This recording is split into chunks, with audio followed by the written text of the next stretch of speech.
lihat firman Tuhan mengenai kebangkitan Tuhan Yesus. Kebangkitan Tuhan Yesus. Jadi Tuhan Yesus benar-benar mati di kayu salib, benar-benar dikuburkan, lalu bangkit pada hari yang ketiga seperti yang dikatakannya. Luar biasa besarnya pengorbanan Tuhan Yesus di kayu salib untuk semua manusia yang berdosa. Tuhan Yesus telah mati di kayu salib supaya kita beroleh hidup yang kekal. Di kayu salib Tuhan Yesus menanggung semua dosa kita, penyakit kita, segala kutuk dosa, kelemahan, supaya kita memulai satu kehidupan yang baru di dunia ini, sama sekali baru, karena kita adalah kejadian yang baru yang lama sudah berlalu. Kemudian kita mewarisi hidup yang kekal. Amin, saudara. Jadi semua saudara adalah baru. Haleluya. Dosa-dosa yang lama dilupakan Tuhan semua. Jadi kejadian yang baru yang terus-menerus diperbarui. Yang menjadi seperti Yesus. Jadi kita bertumbuh terus dalam Yesus.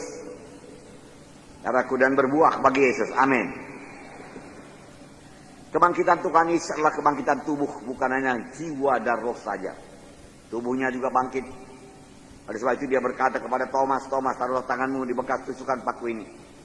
Hantu tidak punya daging, dia katakan, tapi aku punya daging, aku punya tubuh. Demikian nanti kebangkitan kita juga punya tubuh. Bahkan sudah dimuliakan oleh Tuhan. Luar biasa. Mayatnya tidak ada dalam kubur, kubur itu kosong, kain kafan menutupi Tuhan Yesus, juga kosong. Tuhan Yesus benar-benar bangkit daripada kematian. Inilah sorak kemenangan setiap anak Tuhan. Amin. Haleluya. Tuhan yang hidup, yang memperhatikan kita, yang mengenal kita, yang mendengar dan menjawab doa kita. Amin. Yang mengasihi kita, yang mau memberkati kita, yang menyatu dengan kita, tinggal dalam kita dan kita dalam dia. Dan kita semua menjadi satu dalam Yesus. Amin. Inilah ceritanya, saudaraku. Malaikat berkata, saudaraku, ia tidak di sini. Ia telah bangkit. Saya bacakan Matius 28:5-6. Akan tetapi malaikat itu berkata kepada perempuan-perempuan itu, janganlah kamu takut. Sebab aku tahu kamu mencari Yesus yang disalibkan itu. Ia tidak ada di sini. Sebab ia telah bangkit. Sama seperti yang telah dikatakannya. Mari, lihatlah tempatnya berbaring. Malaikat berkata, ia tidak ada di sini, tidak di kuburan dia. Dia telah bangkit sama seperti yang telah dikatakannya. Kebangkitan Tuhan adalah salah satu kebenaran yang utama dalam Injil. Dalam 1 Korintus 15 ayat 1-8. Dan sekarang saudara-saudaraku mau mengingatkan kamu kepada Injil yang aku beritakan kepadamu. Dan yang kamu terima. Dan yang dalamnya kamu berdiri teguh. Oleh Injil itu kamu diselamatkan. Asal kamu teguh berpegang kepadanya. Seperti yang telah kuberitakan kepadamu. Kecuali kalau kamu telah sia-sia saja menjadi percaya. Sebab yang sangat penting telah kusampaikan kepadamu. Yaitu apa yang telah kuterima sendiri. Ialah bahwa Kristus Yesus telah mati. Karena dosa-dosa kita sesuai dengan kitab suci. Bahwa ia telah dikuburkan. Dan bahwa ia telah dibangkitkan pada hari yang ketiga. Sesuai dengan kitab suci. Bahwa ia telah menampakkan diri kepada Kefas. Dan kemudian kepada ke-12 muridnya. Sesudah itu ia menampakkan diri kepada lebih dari 500 orang sekaligus. Kebanyakan dari mereka masih hidup sampai sekarang, tetapi beberapa di antara telah meninggal. Selanjutnya ia menampakkan diri kepada Yakobus, kemudian kepada semua rasul. Dan yang paling akhir dari semuanya, ia menampakkan diri juga kepadaku. Sama seperti kepada anak yang lahir sebelum waktunya. Yesus menampakkan diri kepada Paulus, sehingga dia menulis ini semua. Yang sangat penting kuberitakan padamu, yaitu Yesus telah mati dan telah bangkit. Yang menampakkan diri kepada perempuan-perempuan, kepada ke-12 murid, kepada Yakobus, kepada Petrus. Terakhir kali ia menampakkan diri kepadaku, Paulus berkata. Lalu Paulus masuk bilangan dari 12 murid, saudara. Terakhir kali Tuhan ceritakan semuanya sehingga Paulus dapat berkata, dia mati dan dia bangkit. Padahal Paulus sudah di situ waktu itu. Bahkan sudah banyak orang Kristen percaya kepada Tuhan. Dia menganiaya orang Kristen, membunuh orang Kristen. Daripada jalan ke Damsyik, satu sinar yang terang menerpa dia. Siapakah engkau? Paulus berkata, akulah Yesus yang kau aniayakan. Tuhanku, apakah yang harus kuperbuat? Lalu Tuhan menceritakan semua kehidupannya secara pribadi kepada Paulus. Dan Paulus mengerti Injil. Dan dia menjadi pemberita Injil yang tidak pernah mundur. Nantiasa berkobar-kobar berapi-api, penuh dengan kehidupan, penuh dengan kesegaran, penuh dengan wahyu, penuh dengan persekutuan yang intim dengan Tuhan. Tuhan menghendaki kita semua dalam persekutuan yang intim dengan Tuhan, penuh dengan kehidupan, penuh dengan roh, penuh dengan semangat segar dalam Tuhan. Haleluya. Sehingga kita dapat menjadi saksi Tuhan. Pegang teguh kepada ajaranku, ajaran firman Tuhan dan ajaran rasul-rasul, Paulus berkata. Karena Yesus benar-benar bangkit daripada kematian. Puji Tuhan. Dalam 1 Korintus 15 ayat 14 dikatakan, tetapi andai kata Kristus tidak dibangkitkan, maka sia-sialah pemberitaan kami, sia-sialah juga kepercayaan kami. Sia-sia semua kalau Yesus tidak bangkit, tidak ada Kristen. Tidak ada sama sekali. Tidak ada orang diselamatkan, tidak ada dosa diampuni, tidak ada setan diusirkan, saudaraku. Tidak ada kejadian yang baru, tidak ada kelahiran baru, tidak ada baptisan Roh Kudus, tidak ada. Karena hanya satu yang bisa membaptis, yaitu Tuhan Yesus. Hanya Dia yang bisa membaptis dengan Roh Kudus. Jadi kalau Yesus tidak dibangkitkan, tidak ada apa-apa hidup ini, saudaraku. Tidak ada sorga bagi kita, saudaraku. Tidak ada, saudaraku. Sia-sialah pemberitaan Injil saya ini. Sia-sia pemberitaan Paulus, sia-sia pemberitaan rasul-rasul, sia-sia pemberitaan segala hamba-hamba Tuhan yang benar di dunia ini. Tidak. Sia-sia semua. Memang ada pada waktu segelintir orang tidak percaya akan kebangkitan Yesus. Mereka mengaku dirinya orang Kristen. Inilah Kristen yang palsu. Iman mereka juga iman palsu. Yang tidak mewarisi hidup yang kekal. Hanya dalam Yesus ada hidup yang kekal. Firman Tuhan pada pagi hari ini. Kalau kita nanti menghadap sorga, saudaraku, kita perlu darah Yesus, saudaraku. When I see the blood, I'll pass over you. Kalau aku lihat darah itu, aku akan melaluinya. Malaikat maut tidak bisa memberi maut. Kalau dia lihat darah itu ada pada jenang pintu kiri kanan, saja dia masuk rumah itu. Darah domba itu berkuasa, lambang daripada darah Yesus. Sekarang kita tidak menerima darah domba, kita menerima darah Yesus yang sejati. Saudara. Benteng kita yang teguh. Jangan andalkan kebaikan saya, maka saya diberkati Tuhan. Kebaikan saya, maka saya ke sorga. Tanyalah orang sekampung saya paling baik, saya paling banyak menolong orang miskin. Oh, saya mengangkat anak yatim piatu dan lain sebagainya. Lalu saudara mengetuk pintu sorga. Tuhan Yesus berkata, aku tidak kenal kamu, undurlah dari hadapanku. Tapi kalau dia melihat darahnya sendiri, yaitu darah Yesus, maka dia tidak bisa menolaknya.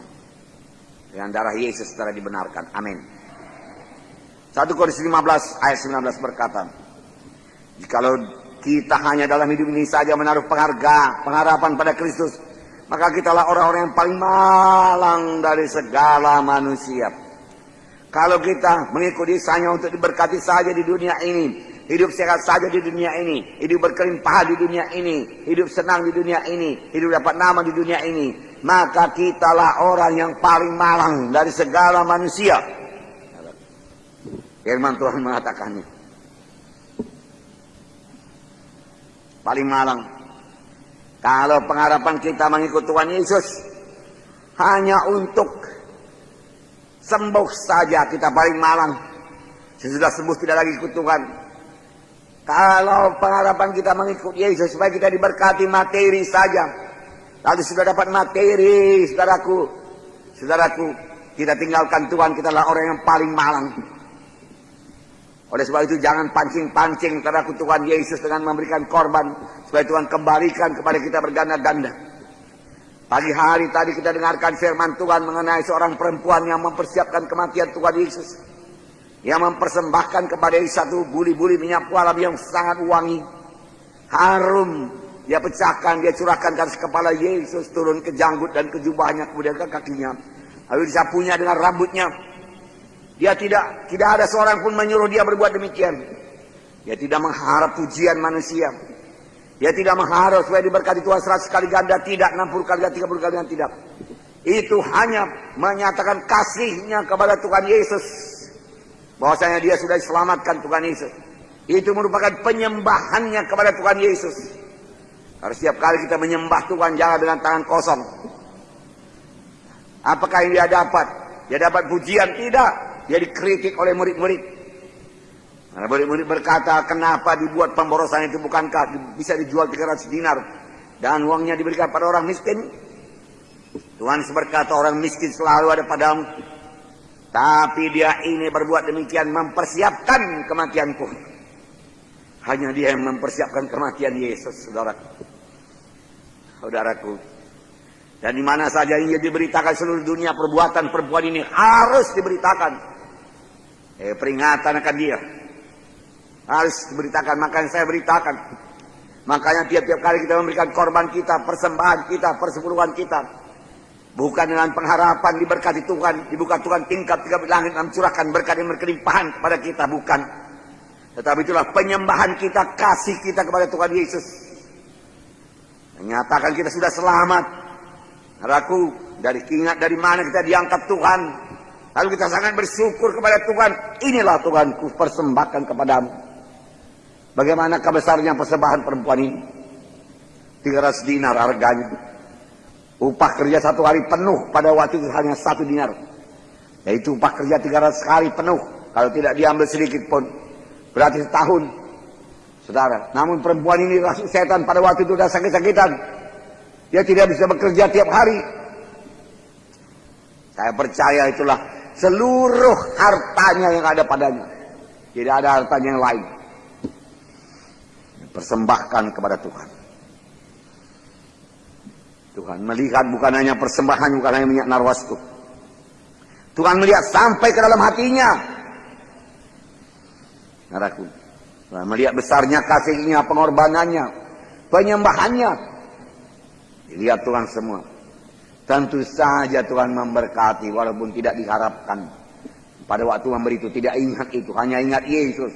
Hanya ingat ucapan syukur. Hanya ingat untuk menyembah Tuhan. Tidak cukup dengan air mata Tuhan, tidak cukup. Tidak cukup dengan tangan disusun menyembah Engkau. Harus dengan persembahan yang kudus. Dari dasar hati. Saya telah menyaksikan beberapa orang memberikan persembahan-persembahan besar seperti ini.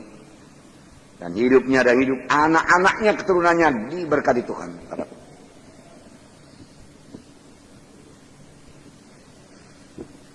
Puji Tuhan, saudaraku. Nah, saudara yang kasih dalam nama Yesus.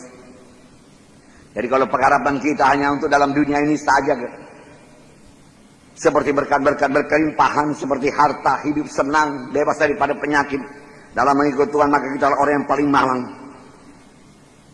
Ada hidup yang kekal, fokuslah kepada hidup yang kekal. Ada rumah di sorga, tahukah saudara?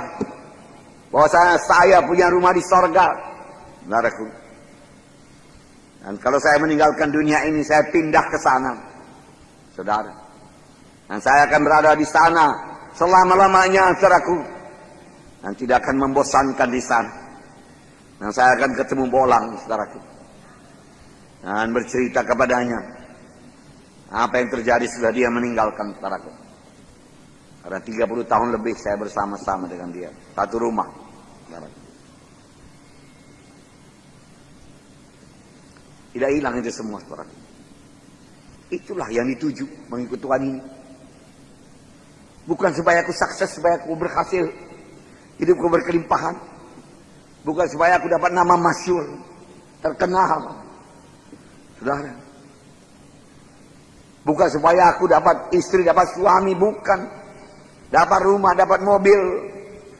Saudaraku yang kekasih dalam nama Tuhan Yesus, cari dahulu kerajaan Allah dan kebenarannya, maka sekaliannya ditambahkan kepadamu. Janganlah terbalik, saudaraku. Jangan terbalik. Tuhan tidak keberatan dengan mobil-mobil, Tuhan tidak keberatan dengan rumah-rumah.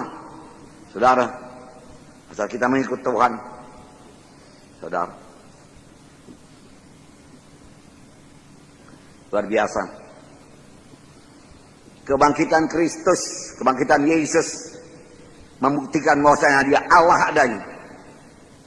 1 Yohanes 10 ayat 17-18. Bapa mengasihi aku, oleh karena aku memberikan nyawaku untuk menerimanya kembali. Tidak seorang pun dapat mengambilnya daripadaku, dan aku memberikannya menurut kehendakku sendiri.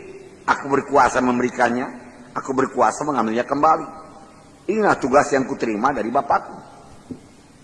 Tidak ada orang seperti ini. Aku memberikan nyawaku, mati, dan aku ambil kembali.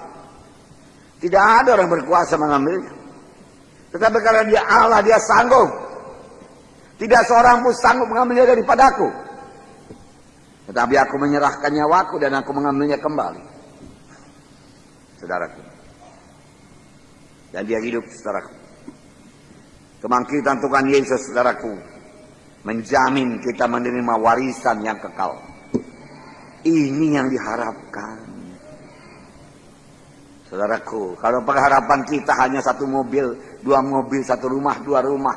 Saudaraku, mari maju. Cari kerajaan sorga, menangkan jiwa-jiwa. Haleluya, saudara. Pada waktu kami memulai pelayanan ini, saya dan istri saya melupakan segalanya, mengorbankan segalanya. Saudaraku, lalu kami sebagai orang mabuk, saudaraku, siang malam mengerjakan pekerjaan Tuhan. Saudara, istri saya meninggalkan prakteknya dokter spesialis yang banyak pasiennya, saudaraku. Cukup melimpah untuk hidup di dunia ini kalau diteruskan, saudara. Saya meninggalkan masa depan saya, saudaraku. Saudara, semua saya lupakan semua, saudara. Hanya Yesus saja. Lalu kami bekerja luar biasa. Saudaraku, lalu Tuhan yang tidak menyayangkan anaknya yang tunggal memberikannya kepada kami. Masakan dia menahankan segala sesuatu daripada kami. Kami dapat kerajaan sorga, kami dapat Yesus. Lalu kami dapat segalanya. Saudaraku. Segalanya. Saudara, ada waktu-waktu berkorban, ada waktu-waktu menuai. Ada waktu menabur, menuai, tidak berhenti-henti. 1 Petrus 1, 3 dan 4. Terpujilah Allah Bapa Tuhan kita Yesus Kristus yang karena rahmat-Nya yang besar telah melahirkan kita kembali oleh kebangkitan Yesus dari antara orang mati kepada suatu hidup yang penuh pengharapan. Kita dilahirkan kembali kepada satu hidup baru yang penuh pengharapan. Apakah itu? Untuk menerima satu bahagian yang tidak dapat binasa, yang tidak dapat cemar, dan yang tidak dapat layu, yang tersimpan di sorga bagi kamu.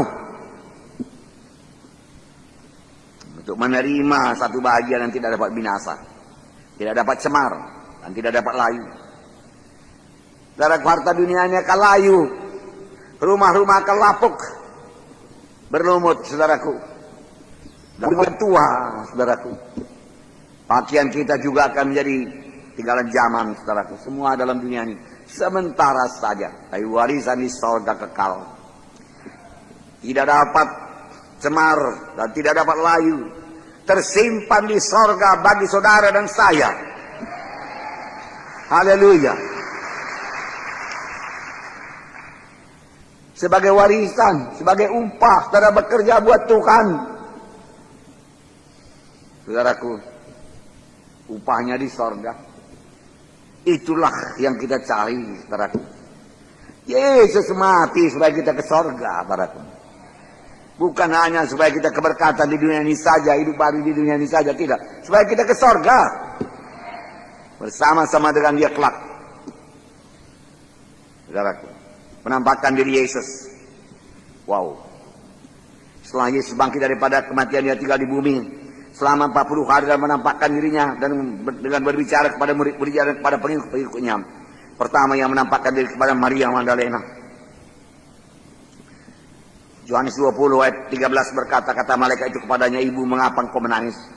Jawab Maria kepada mereka, Tuhanku telah diambil orang dan aku tidak tahu di mana ia letakkan. Saya sudah berkata demikian, menoleh ke belakang dan melihat Yesus berdiri di situ. Tetapi ia tidak tahu bahwa itulah Yesus. Kata Yesus kepadanya, ibu mengapa engkau menangis? Siapakah yang kau cari? Maria menyangka orang itu penunggu taman. Lalu ia berkata kepadanya, Tuhan, jikalau Tuhan yang mengambil dia, katakanlah kepadaku di mana Tuhan letakkan dia, supaya aku dapat mengambilnya. Kata Yesus kepadanya, Maria. Maria berpaling dan berkata kepadanya dalam bahasa Ibrani, Rabbuni, artinya guru. Nah, saudaraku, Maria Magdalena kemudian berkata kepada murid-murid, aku telah melihat Tuhan. Murid-murid tidak percaya. Tuhan Yesus, saudaraku, berjumpa dengan beberapa wanita yang kembali dari kuburan berduka cita karena tidak bertemu dengan Yesus. Matius 28 ayat 9 sampai 10. Tiba-tiba Yesus berjumpa dengan mereka dan berkata, salam bagimu. Mereka mendekatinya dan memeluk kakinya serta menyembahnya. Maka kata Yesus kepada mereka, jangan takut, pergi dan katakanlah kepada saudara-saudaraku supaya mereka pergi Galilea. Di sana mereka akan melihat aku. Nah, saudaraku yang kasih dalam nama Yesus, Tuhan Yesus berjumpa dengan dua orang murid menuju Emmaus. Lukas 24, 30, 31. Waktu ia duduk makan dengan mereka, ia mengambil roti, mengucap berkat, lalu memecah-mecahkannya dan memberikannya kepada mereka. Ketika itu terbukalah mata mereka dan mereka pun mengenal dia, tapi ia lenyap dari tengah-tengah mereka. Kemudian Tuhan Yesus berjumpa kepada Thomas, di mana Tuhan Yesus berkata, damai sejahtera bagi kamu.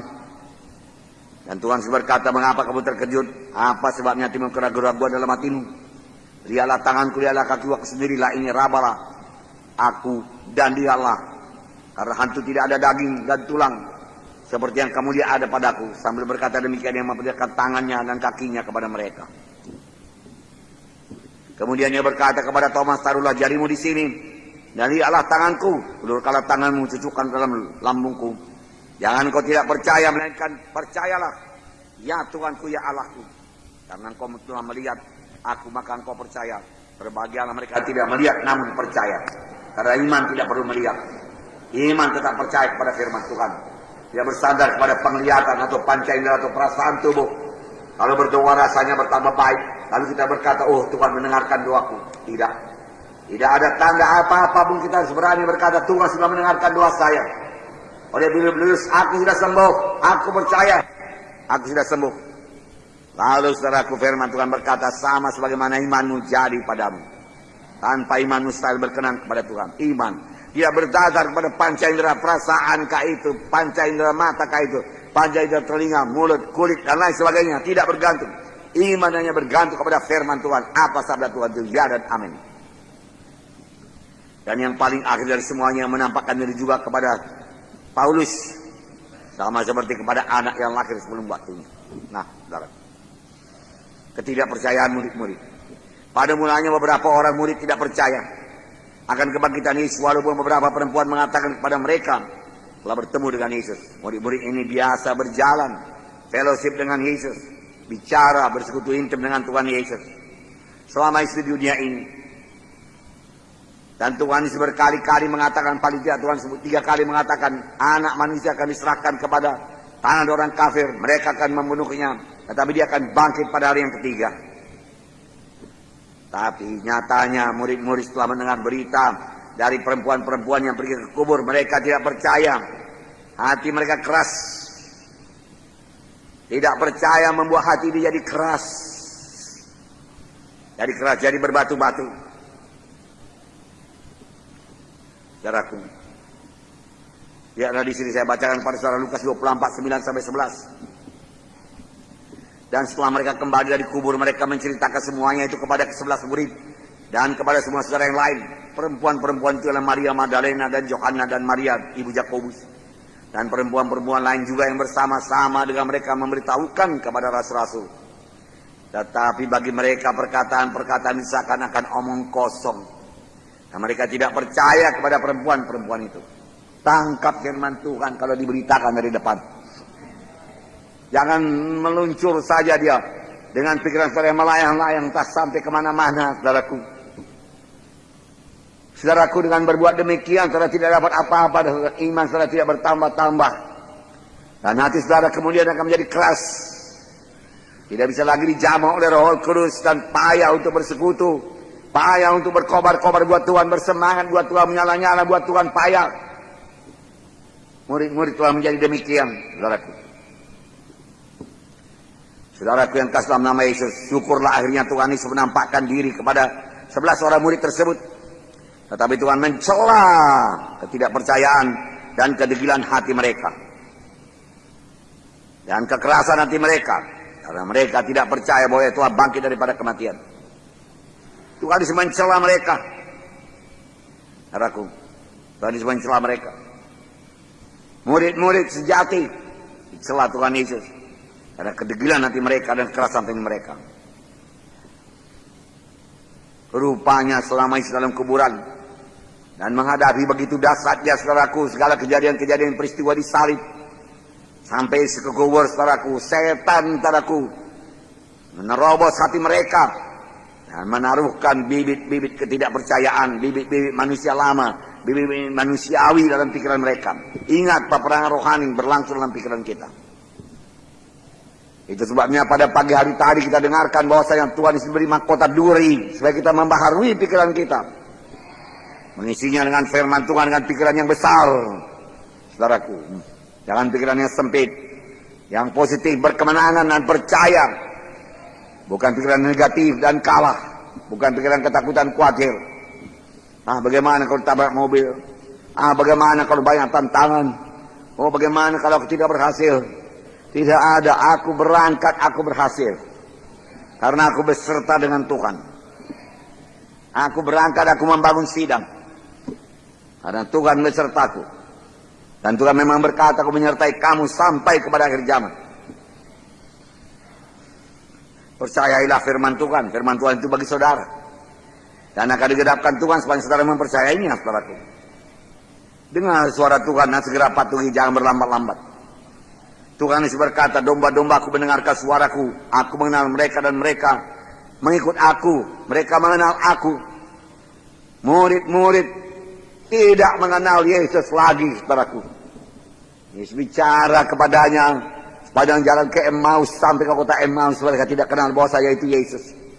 Dan ketika semua mencahkan roti, baru terbuka mata rohani mereka. Mereka tahu itu adalah Yesus, saudaraku. Biarlah mata rohani kita selalu terang. Menanglah saudaraku. Jangan biarkan setan menipu saudara. Yang memberikan benih-benih ketidakpercayaan. Saudaraku dalam saudara. Ingat Yesus Maha Kuasa. Tidak ada yang mustahil kepadanya. Apapun penyakit saudara bisa sembuhkan Tuhan Yesus. Tidak ada yang mustahil kepadanya. Apapun keberatan saudara bisa diangkat oleh Tuhan Yesus. Tidak ada yang mustahil kepadanya. Beginilah luar biasanya berkat Tuhan. Makanya saya heran kalau ada anak Tuhan yang tidak sungguh-sungguh mengikut Tuhan Yesus. Dan banyak-banyak alasan, saudaraku. Saya katakan lagi kepada saudara, saya pikir sudah saya katakan minggu yang lalu. Di dalam dunia ini tidak ada hidup yang lebih baik daripada hidup dalam Tuhan Yesus. Tidak ada hidup. Hidup sebagai milioner tidak akan lebih baik daripada hidup dalam Yesus. Walaupun tidak milioner. Hidup bergelimangan dengan uang padaku tidak akan lebih baik daripada hidup dalam Yesus. Tuhan sudah memimpin kita pada jalan yang benar, terhargakan. Kalau hidupkan dalam hati saudara dan jangan menoleh ke belakang, kalau tidak layak pada Tuhan. Domba-dombaku mendengar suaraku dan aku mengenal dia dan mereka mengenal aku. Setiap kali Tuhan bicara kepada saudara melalui Roh Kudus, atau pada waktu saudara membaca firman Tuhan dan merenungkan firman Tuhan, segera bertindak melaksanakan, jangan tunda-tunda. Supaya jangan terbuka pintu kepada setan mengeraskan hati saudara. Karena perjuangan kita bukan melawan darah dan daging, tapi melawan pemerintah-pemerintah, penguasa-penguasa, penghulu-penghulu dunia yang gelap ini, melawan roh jahat di udara yang bekerja dalam pikiran kita, yang menguasai pikiran kita, mengendalikan pikiran kita, membuat kita berpikir menurut manusia lama, pikiran yang menurut logika dunia ini. Tidak, saudara. Saya berpikir menurut logika Tuhan, menurut firman Tuhan, saudara. Saya katakan kepada saudara, jangan kalau setan mulai menaruh pikiran-pikiran, saudara, atau pengetahuan teologi adalah dia katakan, saudaraku, yang tidak membawa kepada kuasa Tuhan, tolak saja. Tolak saja. Saudara. Firman Tuhan berkata, kita pilih apa yang kita pikirkan. Kita memilih. Karena Tuhan memberikan kehendak bebas kepada kita, kita memilih apa yang mau kita pikirkan. Kita bisa membuang apa yang tidak mau kita pikirkan. Dengan pertolongan Roh Kudus kita bisa buang pikiran jahat, pikiran porno, pikiran najis, angan-angan yang jahat, saudaraku. Tidak rohani, duniawi, buangkan. Apa yang disimpan-simpan? Tidur dengan nyenyak, bersekutu dengan Tuhan, malaikat Tuhan mengawal saudara. Buangkan segala sesuatu yang tidak patut untuk hidup sebagai anak terang, yang tidak layak bagi saudara untuk hidup sebagai anak terang. Buangkan semua. Tipu daya akal-akalan. Tuhan berkata ya di atas yang ya dan tidak di atas yang tidak. Lebih daripada itu dosa. Maka Tuhan akan mengurangi kita. Nah saudaraku, jangan lagi terima suara setan. Pikirkan perkara di atas. Seperti saya katakan tadi, pikirkan sorga. Apakah sudah cukup saudaraku peralatan rumah saudara di sorga, bahan-bahan rumah saudara di sorga? Kerjalah.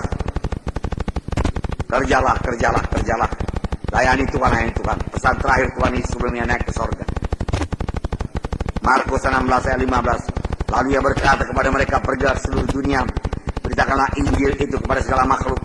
Siapa yang percaya dan dibaptis diselamatkan, siapa yang tidak percaya akan binasa. Tanda-tanda ini menyertai orang yang percaya, mereka akan bercerita demi namaku. Mereka akan berbicara dalam bahasa-bahasa yang baru bagi mereka. Dan seterusnya. Sesudah Tuhan Yesus berbicara demikian kepada mereka, terangkat ayat ke surga lalu sebelah kanan Allah. Mereka pun pergilah memberitakan Injil ke segala penjuru, dan Tuhan turut bekerja dan meneguhkan firman itu dengan tanda-tanda yang menyertainya. Tanda-tanda menyertai.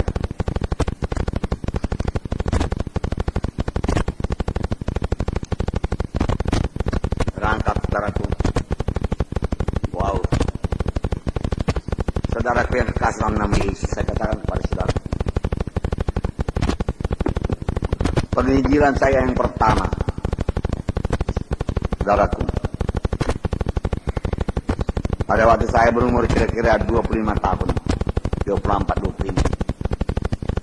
Dua orang saja kami, tanpa meeting, tanpa slide, hanya picture roll yang digulung itu. Satu picture roll yang besar itu, yang dahulu permulaan sedang kita pakai. Itu saja modal. Tidak ada surat undangan, tidak ada pemberitahuan kepada penghulu, tidak ada. Kami bahkan mencari tempat di mana kami bisa menginjil. Lalu tibalah kami jalan ke Tanah Seribu itu, saudaraku, Simpang 3 namanya.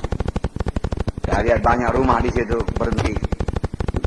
Lalu saudaraku, kami saudaraku di sudut jalan itu, saudaraku, dua orang menyanyi, tidak pakai mic. Saudara, jadi orang menyangka kami ini orang gila atau orang dari sorga tiba-tiba turun ke sana. Lalu anak-anak segera kumpul dia, saudaraku. Lalu kami buka picture roll. Pada waktu tidak ada TV. Jadi picture roll itu, saudaraku, adalah hal yang istimewa kepada mereka. Inilah Tuhan Yesus, inilah si Musa, inilah Adam, dan lain sebagainya. Terpaku matanya. Lalu kami doakan semua untuk semuanya menerima sebagai Tuhan dan Juru Selamat. Kami doakan supaya dia sembuh, sehat dan kuat. Kami doakan orang tua supaya selamat. Selesai. 1,5 jam. Dan kami suruh mereka pulang, hari sudah menjelang malam. Kami pun mau pulang, Honda Cup, lonceng. Tiba-tiba seorang bapak datang. Om, betulkah Tuhan Yesus itu bisa menyembuhkan? Saudara tahu semangat saya luar biasa. Saya berapi-api. Tentu saja Tuhan Yesus tidak berubah. Tuhan Yesus hidup, Bapak. Dia mau menyembuhkan Bapak. Apakah penyakit Bapak? Mari saya doakan. Bukan saya yang sakit, Om. Anak saya di rumah. Oh, di mana anak Bapak itu? Kami akan doakan. Mari kita masuk ke rumah. Saya akan panggil semua famili saya. Dia tutup kedainya. Ada kedainya sebelah rumah itu kedai. Yang ini tempatnya tinggal, tapi bersatu. Dia taruh tikar padaku. Kira-kira tempo 15 menit 20 orang dewasa kumpul, kaum bapak, kaum ibu. Karena rupanya sudah lama anaknya yang sakit. Dan sudah dibawa ke dokter Hot pada waktu itu di Binjai. Disuntik beberapa kali, tidak sembuh. Tidak bisa jalan, tidak bisa bangkit. Lalu kumpullah mereka semua. Saya pun duduk di muka pintu pun tertutup oleh orang. Hendak kami di luar, sudah dikunci. Saudaraku, kemudian saya berkata kepada bapak itu, gimana